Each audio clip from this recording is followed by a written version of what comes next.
Okay, so first off, I gotta say that some of these titles are getting a little ridiculous, aren't they? Just feel like this one's a bit much, but maybe that's just me. But that aside, this was yet another really good episode of Season 7. Seriously, this may end up being the best season of the entire series. As much as the grand adventure stuff is fun, it does seem like Slice of Life is where they really shine. And there was a tiny bit of world building here with the concept of Mare's Day being introduced, which I'm assuming is some version of Mother's Day? Which now makes me wonder about Bon Bon's mother. But hey, it's nice she finally has a regular voice now. And speaking of voices, this episode really made me realize that while we've seen Diamond Tiara since the Cutie Mark Crusaders got their cutie marks, we haven't heard her.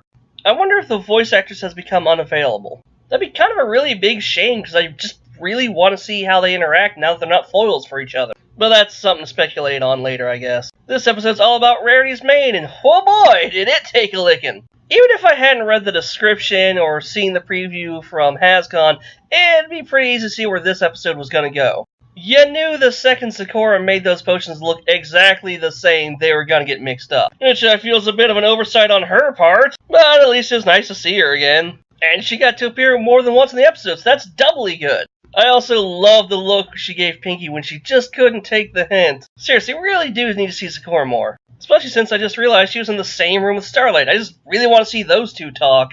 Speaking of, I love the second Sakura suggested time travel. Rarity looked at Starlight, and Starlight's like, nope, done with that. So she is learning, you guys. Also, who knew that main magic was the most tricky of all magics? Out of everything we've seen in the world, fixing up some pony's hairs, that's the biggest problem. I mean, alright. Sure. Oh, and I guess I owe Dash from last episode an apology. Turns out being a cape and cloak does make it impossible for other ponies to tell who you are. I mean, you could say it's because Rarity was lacking her usual confidence and of course her mane, but come on now. Plus it shows off that ponies can kinda be jerks sometimes. I mean, the one guy sold that couch that was supposed to be for Rarity. What the F? Yeah, at least her friend stuck by her and did try to help her out with her mane. And honestly, some of their solutions were pretty creative. Not practical or functional, but pretty creative. But of course, the one who got the most creative when she finally got her confidence back thanks to her friends, specifically Applejack, was Rarity herself. And holy crap, was that an amazing look. Oh, there is gonna be tons of fan art and customs and plushies and figures of Punk Rarity, and I welcome it. She was, well, rocking that look.